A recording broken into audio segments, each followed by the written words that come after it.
Estamos começando mais uma edição do Bom Dia Mercado. Faremos juntos o nosso planejamento de trabalho para esse domingo, dia 23 de abril. Sejam todos muito bem-vindos a esse canal. Espero conseguir ajudar você, trader e punter, a fazer o melhor planejamento possível para o dia de hoje. Se inscreve nesse canal para a gente continuar crescendo aqui nessa plataforma e não esquece de ficar até o final do vídeo para conferir as grandes probabilidades do dia.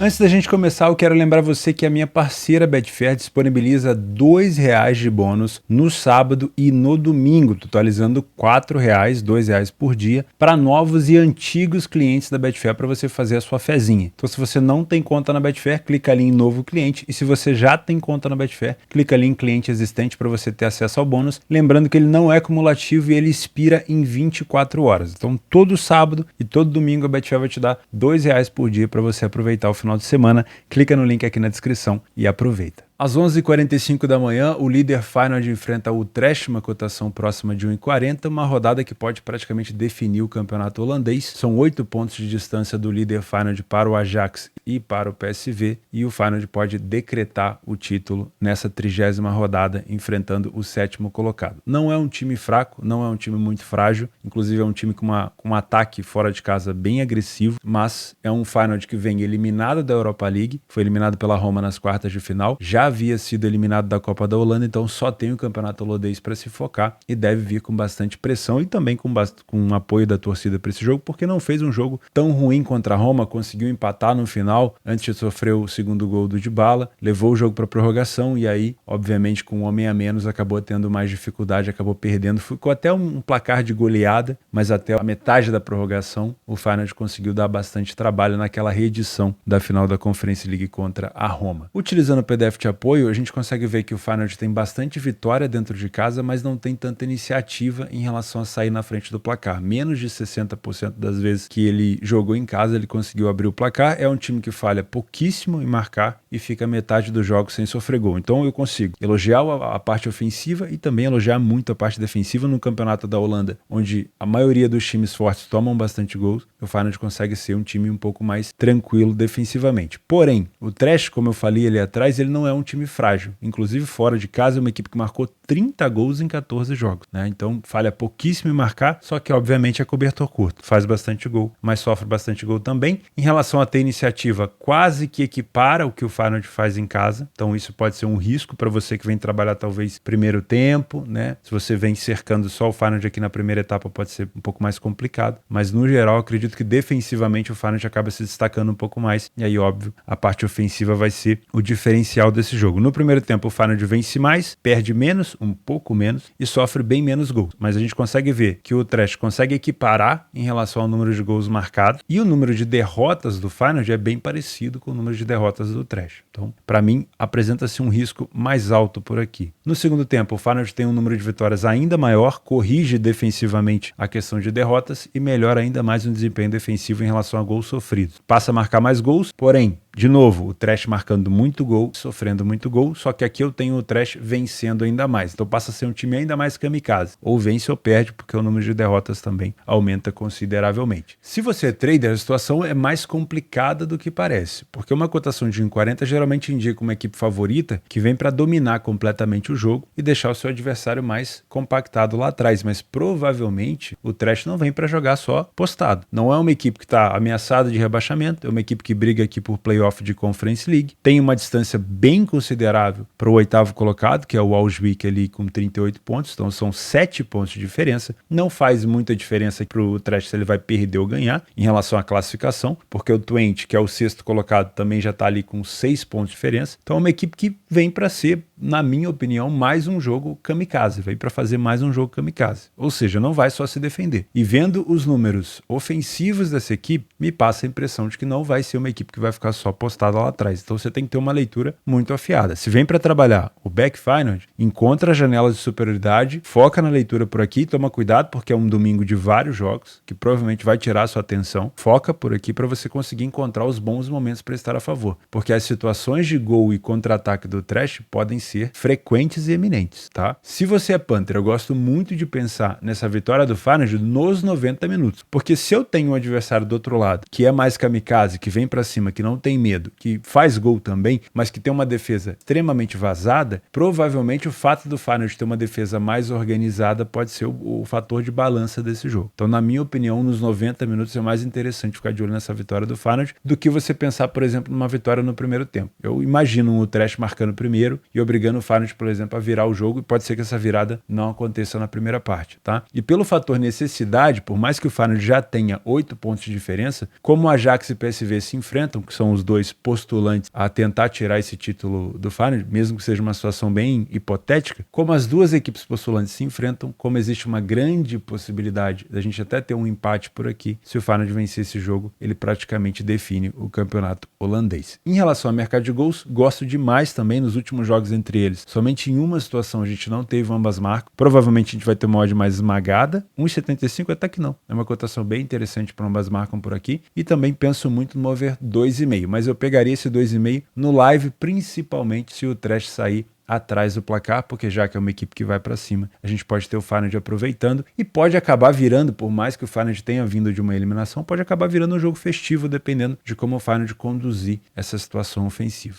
1 da tarde na Turquia, o líder Galatasaray enfrenta o Fatih Karagümrük, mais uma rodada onde o Galatasaray tenta se distanciar do Fenerbahçe. O Fenerbahçe parece que vai entregar o campeonato para o Gala, toma um gol de um adversário um pouco mais acessível e vai buscar a virada nos minutos finais. Né? Impressionante o que o João Pedro fez no último jogo do Fenerbahçe, virando um jogo assim, depois dos 85, de novo. Né? Tem sido cada vez mais recorrente. Por isso que parece que cada vez mais o título vai ficar perto do Galatasaray, porque o Fenerbahçe está sempre naquela corda bamba, está sempre naquela linha tênue de entregar ou não entregar. Né? Agora, se o Galatasaray começar a vacilar, daqui para frente não tem vacilado, o Fenerbahçe pode aproveitar. Porém, de novo, nos últimos jogos, o Galatasaray tem tido muito mais tranquilidade para vencer e manter a liderança do que o Fenerbahçe, para continuar encostando, para continuar mantendo essa distância aqui de 6 pontos entre as duas equipes. Inclusive o Fenerbahçe nessa rodada de número 29, enfrenta a equipe do Istanbulspor, que também é uma equipe que está lá embaixo na tabela, mas vira e mexe vai complicando a vida de alguns outros adversários mais fortes. Com uma das melhores campanhas dentro de casa, essa cotação do Galatasaray não podia estar diferente, 1,25, né? Não dá para ser diferente por aqui, porém como visitante, o Fatih Karagümrük não é fraco, tem 4 derrotas apenas em 14 jogos e é uma equipe que marca com frequência no campo adversário, tá? Então toma muito cuidado por aqui. O Galatasaray venceu 86% das suas partidas, é uma equipe que quando sai na frente tem uma capacidade de contra-ataque absurda, foi o primeiro a marcar em 64% dos jogos, falha pouquíssimo em marcar, mas tem sofrido gol com frequência. Não chega a uma média de um gol por jogo, mas tem sofrido gols com frequência. O Fatih Karagümrük não tem um número alto de vitórias fora de casa, mas também não é uma equipe que sai tanto na frente. Ele consegue marcar os seus gols, mas não é uma equipe que geralmente abre o placar. Se acontecer, obviamente pode acontecer, mas não é uma frequência tão grande assim. Marcou 24 gols e também sofreu 24 gols, ou seja, de novo um cobertor curto, assim como no jogo contra o Feyenoord contra o Utrecht, né? Uma equipe que vai para cima, mas que cede muito espaço, quase uma média de 2 gols por jogo, tanto feito quanto sofrido. O primeiro tempo do Galatasaray já é conhecido que não é um primeiro tempo de líder, né? Quando a gente equipara, por exemplo, campeonato inglês, equipara, por exemplo, o campeonato espanhol, a gente consegue ver que o Galatasaray não consegue nem passar de 40% de vitória no primeiro tempo em casa. Porém, é uma equipe que perde pouco. Toma relativamente poucos gols e perde pouco. 18 gols marcados contra 11 do Fatih e 7 gols sofridos contra 14. Então, o Fatih Karagümrük sofre o dobro de gols e tem 46%, quase 50% de derrota na primeira etapa. O segundo tempo é o melhor momento do Galatasaray, a gente já sabe disso. Não só quando é uma equipe que está precisando do resultado, mas principalmente quando está à frente do placar. Uma equipe que não tem pena do adversário quando ele... E geralmente na Turquia os adversários vão para cima mesmo. O Galatasaray não tem pena. Mais de 70% de vitória. Aumenta um pouco o número de derrotas, né? Mas continua sofrendo poucos gols e continua tendo um desempenho ofensivo muito bom. O Fatih Karagümrük melhora um pouco o número de vitórias, reduz um pouco o número de derrotas, reduz um pouco o número de gols sofridos, mas continua sendo 10 gols sofridos no segundo tempo, continua sendo um número muito avançado, tá? É uma equipe que sofre muito gol de bola aérea. ideia, mas o Galatasaray, se estiver na frente do placar, deve explorar muito mais os contra-ataques. Se você é trader, não dá para fugir. Se a gente tiver um Fatih Karagümrük mais recuado, sem conseguir contra-atacar, a gente poderia sim observar opções para trabalhar a favor do Galatasaray no primeiro tempo. Provavelmente teremos janelas de superioridade maiores do que o Feyenoord, porque o adversário do Feyenoord é muito mais kamikaze do que o Fatih, mas sempre com muita atenção, porque é domingo e domingo é mais complicado a gente delegar um jogo só a nossa atenção, tá? Então, se for trabalhar a favor do Galatasaray, principalmente na primeira etapa, no back, com o mercado travado, foca para ver se a gente não vai ter aqui um Fatih Karagümrük puxando muito contra-ataque para prejudicar a sua posição. Se você é Panther, não vou te indicar a vitória do Galatasaray na primeira etapa, porque eu sei que é a primeira coisa que você pensou, porque o primeiro tempo do Galatasaray não é tão bom, ele não passa tanta confiança assim. Eu pegaria, se fosse para trabalhar mercado de resultados, a vitória do Galatasaray durante o jogo, para tentar pegar essa cotação um pouco mais alta. Quem sabe, Fatih na frente, forçando o Galatasaray a virar o jogo, pode ser interessante buscar uma virada, ou o primeiro tempo terminando empatado, o Galatasaray precisando vencer para não deixar o Fenerbahçe chegar, pode ser uma situação mais interessante do que pegar essa odd pela live. Não que eu não acho que o Galatasaray não vai vencer, mas eu acho que pela cotação não vale o risco. Tá? Eu gosto muito de pensar no mercado de gols, já que eu tenho o Fatih Karagümrük marcando em quase todos os jogos fora de casa. Os últimos jogos, por exemplo, marcou contra o Istanbulspor, Giresunspor, o Karagusu e o Alanyaspor. Marcou mais do que um gol na maioria das partidas. Então eu gosto muito de pensar numa situação de ambas marcas. O mercado já está meio receoso, já colocou uma cotação mais baixa do que o próprio Feyenoord contra o Trash. Então gosto de pensar nisso aqui e gosto de pensar no over 2,5 no live. Com esse tipo de cotação no pré-live, não. Qual que é o melhor cenário para trabalhar gols por aqui? Galatasaray na frente, abrindo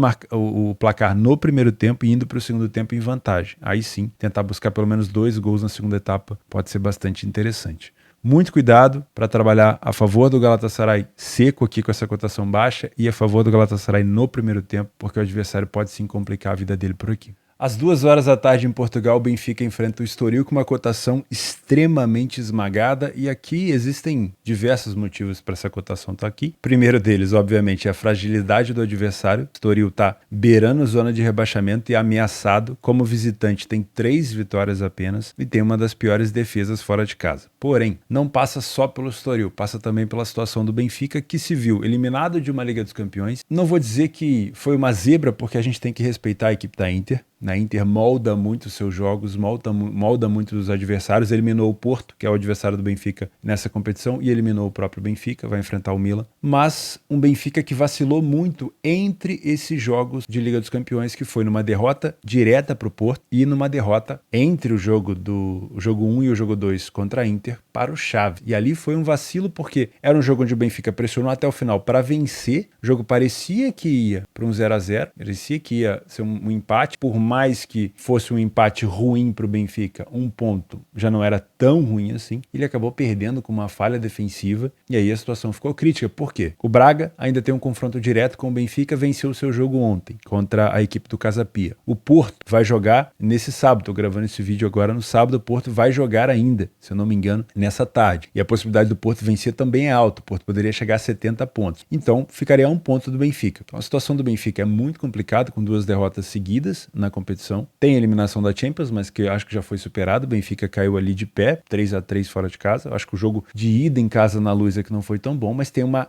necessidade e uma obrigação de vencer esse jogo contra o Estoril. A gente viu ontem o jogo do Arsenal contra o Southampton que obrigação não ganha jogo, necessidade não ganha jogo, né? O Arsenal também precisava vencer para não deixar o City se aproximar, para não fazer com que o jogo contra o City no Etihad seja um inferno, mas não adiantou nada. O Arsenal conseguiu tomar 2 gols, teve que buscar o resultado, tomou mais um e teve que buscar o empate no final. Então, necessidade e obrigação não quer dizer nada, mas a gente está aqui para tentar aproveitar alguma coisa desse jogo que, por mais que esteja com uma cotação esmagada, pode ter algum valor por aqui, tá? Campanha não preciso nem falar, o Benfica tem a melhor campanha dentro de casa, com apenas uma derrota, o melhor ataque da competição, e vai pegar, como eu falei, um time muito fraco do Estoril. Das últimas vezes, o Benfica venceu 4 últimas vezes que eles se enfrentaram, e a gente teve um empate das últimas vezes que o Estoril visitou o Benfica na Luz, 2-1 Benfica e 2-0 Benfica. Utilizando o PDF de apoio, o Benfica tem um número de vitórias em casa muito alto, tem uma atitude, né, uma iniciativa muito grande, não falhou em marcar em nenhum jogo dentro de casa, em quase 45% dos jogos ele não sofreu gol. Então, pelo menos em números, o Benfica está muito bem servido. O Estoril vence pouquíssimo, sai na frente do placar pouquíssimo, falha muito em marcar e sofre gol com uma determinada frequência, tá? O primeiro tempo do Benfica é muito superior e eu acho que é aqui que pode estar o valor. Primeiro porque eu acho que vai ser um caldeirão ali. A torcida do Benfica vai abraçar a equipe porque a queda na Liga dos Campeões foi dolorosa, mas foi de pé, como eu falei, um 3-3 no final acabou ficando um resultado mais justo para o que o Benfica poderia apresentar. Eu tenho uma necessidade incrível de vencer, né? Porque se o Benfica empata com o Estoril esse jogo ou perde, eu ouso dizer que o campeonato aqui vai embora. Porque até o Braga, que venceu ontem o Casa Pia, já não está vacilando. O Braga poderia estar fazendo um jogo um pouco mais pirotécnico, tentando golear. O Braga está vencendo por 1-0 e fazendo o que tem que ser feito. E o Braga já complicou a vida do Benfica esse ano. Então eu tenho o Benfica vencendo muito no primeiro tempo, perdendo pouco, marcando muitos gols e sofrendo poucos gols. E ao mesmo tempo eu tenho um Estoril que não vence tanto, perde quase 60% das primeiras etapas e tem um número de gols sofridos bem mais alto e não marca tantos gols assim. Então eu acho que esse pode ser o grande momento do Benfica, começar com muita pressão, com muita intensidade, tentando fazer o seu gol logo cedo. E eu acho que é isso que a gente pode ter por aqui. O segundo tempo do Benfica também é superior, muito parecido com o primeiro. O Estoril continua tendo muita dificuldade, mas eu acho que buscar essa vitória do Benfica nos 90 minutos com essa cotação não vai ter o valor, por mais que o Benfica tenha uma chance de vitória avassaladora, tá? Então eu gosto muito de pensar em vitória do Benfica no primeiro tempo, gosto muito de pensar em gols no primeiro tempo, não só um, talvez 2 gols aqui no primeiro tempo, se o Benfica começar com uma pressão muito, muito grande. E se você quiser trabalhar mercado de gols nos 90 minutos, pelo menos eu trabalharia aqui o over 2,5, tá? Mas não com essa cotação. De preferência uma cotação um pouco mais alta, porque é um jogo pro Estoril pagar o pato. Dessa carga emocional que o Benfica vem trazendo dessas 2 derrotas para o Chaves e para o Porto. No Porto, no caso, foi uma derrota, se não me engano, de virada ainda. Então uma situação ainda pior e uma eliminação de Liga dos Campeões. Então uma carga emocional que vai fazer com que a equipe se dedique um pouco mais, se empenhe um pouco mais e que a torcida abrace um pouco mais o time. Então pode ser uma situação pro Estoril pagar o pato de sair atrás e de ter que ver o Benfica vindo e vindo o tempo todo, tá? Então acho que pode ser um jogo sim, até pra, se o Benfica sair na frente, dá uma possível goleada do Benfica. Se o Benfica sair atrás, aí o emocional de um time que já tá calejado, já tá complicado, vai ficar ainda pior. A gente viu a situação do Aço, tá? Então gosto muito sim de pensar em gols no primeiro tempo, vitória do Benfica no primeiro tempo e uma situação para pelo menos 3 gols por aqui. Às 15h45 no Campeonato Italiano, que está praticamente decidido, temos o confronto entre Juventus e Napoli. A Juventus que conseguiu uma sanção ali temporária para recuperar os seus 15 pontos que havia sido retirado. Não é ainda uma decisão definitiva, foi só um tempo para que o Tribunal da Itália pudesse rever a situação. Então, por enquanto, a Juventus recuperou seus pontos e foi da 7ª para a 3ª colocação. Não faz tanta diferença assim em relação a título, a não ser que o Napoli, como eu já fiz a simulação aqui com vocês, passe a perder ou empatar, sei lá, 90% dos seus jogos e Lazio ou Juventus passem a ganhar todos, inclusive a Lazio, né? A Juventus já nem tanto, que a Juventus já está com uma pontuação mais atrás. Mas eu acho difícil. A Lazio tem confrontos complicados e o Napoli, por mais que tenha vacilado e tirado o pé do acelerador, deve ser campeão dessa temporada 2022-2023. Mas a Juventus vem mais motivada, se classificou em cima do Sporting para as semifinais da Europa League e vai pegar só o Sevilha, né? Por mais que seja uma camisa pesada da Juventus, na Europa League o Sevilha é o dono, é o maior campeão. A gente viu isso contra o United, né? Então a Juventus vem numa possibilidade de buscar uma vaga para a Liga dos Campeões diretamente pela Europa League, podendo até levantar um troféu esse ano, que não foi uma temporada muito boa da Juve, convenhamos. Pode ficar ainda dentro da situação de Liga dos Campeões aqui na Itália também, se esses pontos não forem tirados novamente. Se bem que a Juventus, mesmo sem esses pontos, estava subindo, mas ajuda bastante. Mas eu acho que em relação a título é mais complicado. O Napoli vem de uma eliminação dolorosa na Liga dos Campeões porque enfrentou um adversário acessível, né? Por mais que a gente tenha que ter respeito pelo Milan, 7 vezes campeão da Champions. Fazia muito tempo que o Milan não chegava tão longe, não tem um time essa temporada tão organizado, é o atual campeão italiano, mas não tem um time assim tão organizado, só que conseguiu no desfalque do Vítor Osimhen, do principal jogador do Napoli, e nas características mais defensivas, tirar o grande poderio do Napoli ali com o Vitor Kvaratskhelia e com o Osimhen. Aproveitou da primeira partida sem a presença do goleador do Napoli, na segunda ele já estava, mas aí o Milan também jogou muito bem para eliminar eliminar a equipe e tirar o Napoli desse sonho que seria chegar numa semifinal pela primeira vez de Liga dos Campeões e talvez levantar o título pela primeira vez. Vai ficar para a próxima. Porém, eu acho que do que o Napoli vem fazendo nesses últimos anos, de como já foi também um cavalo paraguaio nas últimas temporadas, ser campeão italiano vai fazer muito bem para essa equipe. Não sei se vai conseguir manter todos os jogadores, principalmente o Kvaratskhelia e o Osimhen, já cogitam eles futebol espanhol e inglês, mas faria muito bem para o Napoli ser campeão e tentar manter esses jogadores para a gente ver como vai ser um time na próxima temporada, como vai ser essa equipe na próxima temporada. Para mim, a Juventus agora com os pontos recuperados, como mandante, passa a ser o melhor time da competição, né? Com 11 vitórias em 15 jogos, apenas uma derrota. Continua sendo uma defesa muito sólida, apesar do ataque às vezes não contribuir tanto. E o Napoli é o melhor visitante. Então, um embate aqui do campeonato. Pelo menos agora, com os pontos recuperados, um embate das melhores campanhas do campeonato. Utilizando o PDF de apoio, a Juventus venceu 11 dos 15, como a gente já falou, e sai na frente com muita frequência. E é complicado porque a gente olha para a Juventus ofensivamente e não consegue ver um time tão constante. A gente tem excelentes nomes, né? O Vlahovic, Chiesa, o Di Maria, o Milik, que veio para o lugar do Vlahovic machucado, mas que agora está por ali também. Mas não é constante, não é uma Juventus que encanta ofensivamente o tempo todo. Porém, está ali. Numericamente falando, a Juventus vai dando resposta. Fica sem sofrer gol em 60% dos jogos e falha pouquíssimo. Então é um time realmente muito sólido. O Napoli fora de casa tem mais vitórias do que a Juventus. Saiu um pouquinho menos na frente, mas é um time com muita iniciativa. Falha pouco em marcar, porém tem quase a mesma quantidade de gols feitos e sofre um pouco menos, tá? Primeiro tempo muito parelho entre as duas equipes. A Juventus vence um pouco menos e perde um pouco mais, mas em relação a números é muito parecido. O Napoli é muito sólido fora de casa no primeiro tempo. No segundo tempo, a Juventus já se destaca um pouco mais com mais vitórias e mais gols marcados. Se você é trader, não tem como fugir. Eu acho que você não deveria criar viés por aqui. Por mais que eu tenha mencionado, talvez o retorno aqui do Victor Osimhen nessa partida como titular, não sei se vai ser, né? Jogou no esforço ali contra o Milan, no jogo da volta, para tentar de tudo uma classificação e não conseguiu, por mais que tenha feito um gol no final. E a Juventus não sei se conta com todos os seus jogadores de ataque, como eu citei por aqui. Tem sempre alguém machucado, tem sempre alguém ali que não está rendendo tão bem, mas de maneira geral a gente tem um embate aqui sem poder criar tanto viés, porque a Juventus é o melhor mandante, o Napoli é o melhor visitante e a gente tem excelentes estatísticas para os dois lados. Então eu viria para trabalhar correção de preço, de novo, sem criar nenhum viés. Se você é Panther, também não vou te indicar mercado de resultados por aqui, porque poderia haver valor na dupla chance das duas equipes, então prefiro não criar essa dúvida na sua cabeça. Faça o seu estudo aí e veja o que é melhor se você quiser trabalhar o mercado de resultados. Eu gosto muito de pensar no over 1,5, que é um cenário que me agrada bastante, com uma cotação bem alta, tá? O mercado não está acreditando tanto em 2 gols por aqui, e como as duas equipes jogam leve, porque a Juventus está leve por ter recuperado os pontos, e o Napoli está leve porque tirado esse peso da Liga dos Campeões também, porque acaba sendo um peso, né? Acaba sendo um peso e sendo um desfoque do Série A italiano. Então tirou o peso, não vai se classificar, beleza, foi bem, avançou bastante, eliminou grandes equipes, bateu no Liverpool, deu cacete no Ajax, tirou o Frankfurt, enfim, foi bom. Para um time do Napoli que não vinha chegando na Champions, foi muito bom. Para a próxima temporada talvez seja ainda melhor, mas agora é hora de focar no italiano, então acho que o Napoli vem mais tranquilo, vem menos pesado, vamos dizer assim. Acho que pode ser um jogo bom para gols. Não duvido que a gente tenha até um over 2,5, por mais que o mercado não acredite. Olha que interessante, odd muito alta do over 2,5 por aqui. E gosto muito se você é mais ousado também. Das últimas vezes que eles se enfrentaram, 5-1, 1-1, 2-1, 2-1 e 1-0. Somente em uma situação a gente não teve aqui o ambas marcam sim. Em várias situações delas, o over 2,5 entrou. O mercado não acredita, mas pode ser uma situação bem interessante sim, ficar de olho em gols por aqui.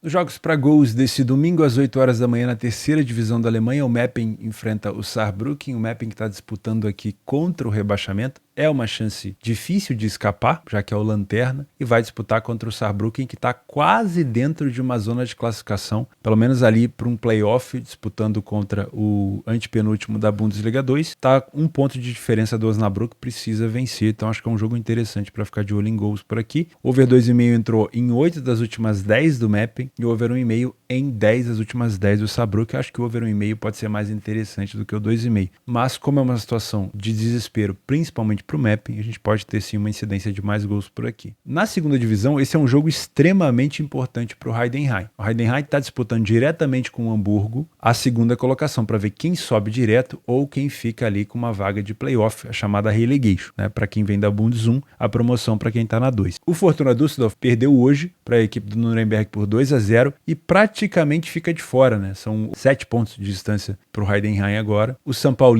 também perdeu ontem no Derby de Hamburgo para o Hamburgo, um jogo de 4-3, jogo excepcional, e também fez com que o Hamburgo recuperasse a segunda colocação e se distanciasse ali da quarta e da quinta colocação. Então me parece, dependendo da situação desse jogo do Heidenheim, que a disputa vai ser mesmo entre Hamburgo e Heidenheim para ver quem fica com a situação ali de vaga direta, tá? Então Heidenheim não pode vacilar, só que o adversário que ele vai pegar é um adversário extremamente traiçoeiro, que é o Kiel, né? O Kiel jogando fora de casa é um time muito, muito chato, que tem a capacidade sim de complicar a vida do Heidenheim. Então eu gosto muito de pensar no ambas marcam sim por aqui e no over 2,5, porque é uma situação de extrema necessidade. Esse jogo só fica ruim se o Heidenheim sair na frente e ignorar o jogo, querer só proteger a vantagem. Tomara que não seja assim, até porque o Kiel não é uma equipe que costuma recuar, tá? Sandhausen e Paderborn pode ser um jogo muito ruim, mas tem capacidade, tem, como eu gosto de dizer, potencial para ser um jogo bom, né? O Paderborn ainda tem chance de conseguir essa terceira colocação, vai torcer para o Heidenheim não vencer o time do Kiel, e tem que vencer fora de casa o lanterna da competição, o Sandhausen, que venceu apenas 3 partidas fora de casa. Também gosto de pensar no ambas marcam, gosto de pensar no 2,5, pode ser bom. Tá? E Regensburg e Kaiserslautern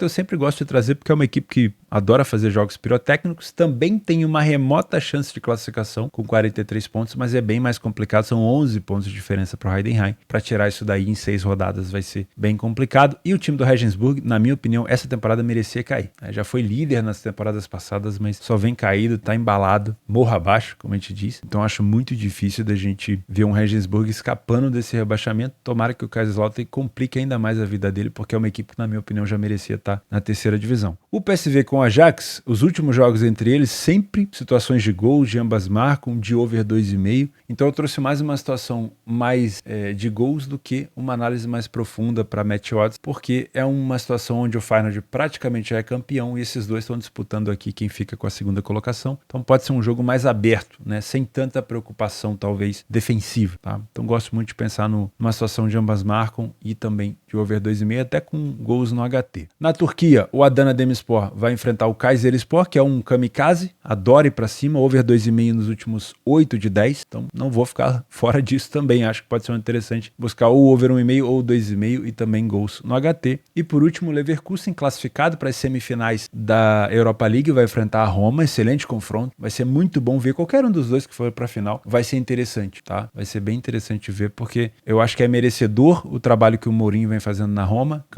a Roma campeã da Conference League na temporada passada, podendo chegar a uma final de Europa League, né? Seria muito bom para a Roma levantar talvez mais um título, e para o Leverkusen também chegar mais longe aqui seria bem interessante. O Leipzig, nessa temporada, eliminado da Liga dos Campeões pelo City, tomando um cacete, principalmente lá no Etihad, só tem agora o Campeonato Alemão para disputar a sua vaga ali, talvez, na Liga dos Campeões, porque eu acho que título, por mais que o Bayern não seja tão bem assim, vai ser mais complicado, e tem a semifinal da DFB Pokal para fazer com o Freiburg. Então, acho que é um jogo com um potencial muito grande de gols. As duas equipes jogam muito bem em contra-ataque, principalmente o Leverkusen, independente de quem sair na frente por aqui. Gosto muito de pensar nesse ambas marcam 5, uma cotação mais alta, e também acho provável que a gente tenha pelo menos 3 gols por aqui também, tá? Nos jogos extras, tem 19 jogos extras. Vou passar rápido para não tomar tanto seu tempo. Tá? Olha só, a Inter voltando da Liga dos Campeões, classificada para enfrentar o Milan nas semifinais, agora com a Juventus recuperando seu ponto, ficou de fora da fase de grupos da Champions. Então tem que ir para cima do Empoli, que é uma equipe que dificilmente vai ser rebaixada, mas também não vai buscar nada lá em cima. Então acho que pode ser interessante ficar de olho nesse empate a nula da Inter. Newcastle e Tottenham fazem um jogo que vale aqui, na minha opinião, até vaga na Liga dos Campeões, dependendo da situação. O Tottenham não faz boa campanha fora de casa, mas o Newcastle é um time muito bom em casa, então acho que a gente tem um embate muito forte por aqui. Nessa situação, o mercado acredita mais no Newcastle, talvez o empate anula pode ser interessante, mas eu não duvido que o Tottenham venha para cima e a gente possa ter um jogo para gol, tá? Freiburg e Schalke, na pretensão do Freiburg em se tornar talvez aqui mais um membro da Alemanha na Liga dos Campeões ano que vem, esse empate anula do Freiburg é interessante. Porém, o Schalke, por mais que não faça boa campanha fora de casa, tem apenas uma vitória, não é uma equipe boba, já mostrou isso depois da troca de treinador. O Schalke ficou um tempo sem perder, acabou tendo 2 derrotas seguidas ali para Leverkusen e Hoffenheim, mas agora deu um cacete no Hertha Berlim e começou a pensar em subir de novo. Então, se for trabalhar alguma coisa, eu vejo valor pro lado do Freiburg, principalmente nas bolas aéreas. Mas cuidado, tá? O Schalke pode tentar segurar esse jogo. Às 11 da manhã, Internacional e Flamengo. O Flamengo ainda nesse novo trabalho, começando esse novo trabalho. Muitas das coisas que o São Paulo vai passar, vai demorar um pouco pro time do Flamengo assimilar. O Flamengo é uma equipe que vai atacar num bloco muito alto. O São Paulo gosta de uma equipe mais avançada em campo, mordendo na marcação pressão pós-perda. E o Internacional, por mais que não esteja em boa fase, pode aproveitar esses espaços em contra-ataque. Inclusive, jogos do São Paulo têm potencial para ser sempre uma atração, porque ou vai dar muito certo ou vai dar muito errado. Se o Flamengo não estiver muito mais encaixado na marcação, pode ser que a gente já tenha aí o Flamengo se complicando logo de cara no segundo jogo. Mas vamos ver se o time já assimilou um pouquinho da ideia do treinador, mas até que esse time fique redondo na marcação, o Flamengo vai continuar dando muito espaço. Então toma muito cuidado por aqui. Tá? 11h15, o jogo talvez interessante para ficar de olho nesse empate anulado do Barcelona, mas o Barcelona não vem demonstrando vontade. É aquele tipo de time que já sabe que vai ser campeão, mas não tá afim. E o Atlético de Madrid vem numa toada muito boa, vem querendo buscar essa segunda colocação do Real Madrid. O Atlético nos últimos jogos não perde há mais de 10 partidas, pelo menos aqui nas últimas 10, ele marcou nas últimas 10 e não perdeu nas últimas 10. Então, se o Barcelona entrar sonolento e sem vontade, a gente pode ter o Atlético de Madrid complicando a vida do Barça por aqui, tá? Existe até uma capacidade do Atlético de Madrid tirar esse título do Barça, mas teria que acontecer uma catástrofe muito grande, tá? Se o Barcelona entrar sonolento, não confiaria, tá bom? Na Áustria, o Sturm Graz contra o Red Bull Salzburg, passando rápido aqui só para lembrar que é um jogo direto na Championship Round. 2 pontos de diferença separam essas duas equipes. Jogo importantíssimo se o Red Bull quiser ser campeão, mas também se o Sturm Graz quiser passar na frente, dá direto nesse confronto aqui. Então, fica de olho se você consegue trabalhar aqui meio-dia, pode ser um jogo bem interessante, principalmente para gols, tá? Nas semifinais da Copa da Inglaterra, na FA Cup, o United enfrenta o Brighton. O Brighton, esse ano, pelo menos nesse recorte da temporada, é uma das grandes sensações. Jogadores excepcionais. O Brighton é aquele time que contrata barato e vende caro. Time muito organizado com o De Zerbi. E o United vem de uma eliminação e de um cacete sofrido lá na casa do Sevilha. Enquanto o United estiver com a zaga com Maguire e Lindelof, eu não confio, porque parece que o De Gea desaprende a catar no gol, ele falha demais da conta quando esses dois estão ali, então eu tomaria bastante cuidado, tá? Eu não vejo favoritismo e o mercado também não, é um jogo único, tá? Não vejo esse favoritismo pro United, o mercado já coloca o Brighton como favorito, o Rashford deve jogar pelo United, mas mesmo assim, toma muito cuidado, tá? O Brighton tem capacidade para complicar a vida do United para passar para final para enfrentar ou o City ou o Sheffield. Acho que é um jogo bom para correção de preço. O Rangers contra o Aberdeen, só se você quiser trabalhar mesmo, porque o Rangers dificilmente vai recuperar essa vantagem para o Celtic. O Celtic já é praticamente campeão, então eu ficaria de olho aqui mais talvez no mercado de gols. O Rangers querendo marcar, mas também dando espaço. De resto, não me interessa tanto. No Chipre, o Aris contra o Apoel. Aqui é um confronto direto também. Eu sei que muita gente não acompanha o campeonato do Chipre, mas quando a gente tem ali uma rodada mais fraca, eu gosto de olhar um pouco desse campeonato. Na Championship Round, eu tenho 30 rodadas disputadas ali no geral e 63 pontos pro Aris e 62 para o Apoel. Jogo muito complicado, muito complexo. Bom para trabalhar correção de preço também, tá? Mesma coisa que eu falei da Inter, às 13 horas também vale para o Milan, que volta da Liga dos Campeões classificado, vai enfrentar a própria Inter no derby entre os dois, porém a situação da recuperação de pontos da Juventus empurrou o Milan para baixo e o Milan saiu da zona de classificação da Champions. Precisa vencer, aqui o Lecce já está mais ameaçado de rebaixamento, tá? Então pode ser um jogo para empate anula do Milan, só toma um pouco de cuidado porque a última vez que o Milan enfrentou uma equipe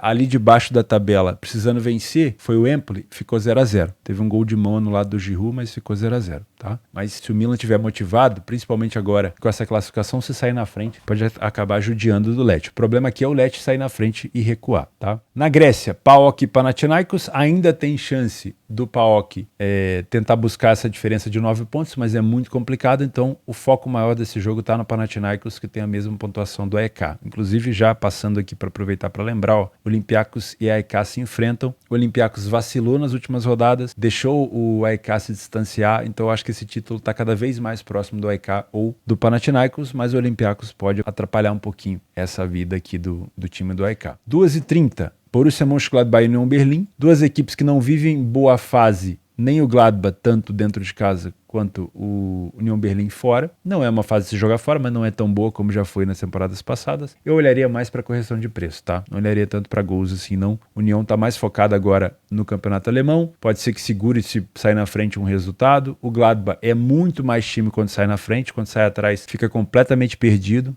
Então, cuidado. Também às 2h30, no Campeonato de Israel, o Maccabi Haifa enfrenta o Ashdod. O Haifa é praticamente campeão. Faltam 4 ou 5 rodadas aqui. O Beersheva vacilou, o Maccabi Tel Aviv vacilou. Então, muito provavelmente, o time do Haifa vai ser campeão só se começar a vacilar com tudo, né? Mas 7 pontos de distância é muito complicado de tirar. Dá para ficar de olho nesse empate anula do Haifa. 15h45 eu não tenho trabalhado tanto no campeonato francês, mas eu tenho um Lyon buscando vaga em competições europeias, né? A 5 pontos de diferença ali de uma Conference League, e um Marselha querendo se manter na zona de Liga dos Campeões direto. Então pode ser um jogo bom. Os últimos jogos entre eles, pelo menos, tem sido assim bem parelho. Aí entra às 16 horas o Campeonato Brasileiro. O Vasco venceu o Atlético Mineiro fora de casa, pega um Palmeiras, que também venceu o seu jogo na estreia, de virada, tá? As duas equipes com cotações parelhas, mas o Palmeiras mesmo assim mais favorito fora de casa, tá? Cuidado, o Palmeiras não tem feito tão bons jogos assim no início. Saiu atrás do Cerro, teve que virar. No último jogo também que fez aqui do Brasileiro contra a equipe do Cuiabá, teve que virar o jogo. Então, cuidado, tá? O Vasco não é bobo e tá muito bem treinado. Às 16 horas, o Santos contra o Galo. Olha, a situação do Galo aqui já começa a ficar complicada, porque perdeu o jogo na Libertadores de estreia, perdeu o segundo jogo na Libertadores, perdeu na estreia do Brasileiro pro Vasco, já começa a ficar mais ameaçado o trabalho do Cudê, a diretoria falou que vai manter ele. Enfim, toma cuidado, tá? O Santos não vive boa fase. Se tem um adversário bom pro Galo pegar agora, seria o Santos. Mas as últimas vezes que eles se enfrentaram aqui, tem dito isso. Mas cuidado, tá? O Galo, a última vez que foi na Vila, venceu por 2-1. Sevilha e Villarreal é um jogo onde Sevilha vem motivado por ter chegado novamente numa semifinal de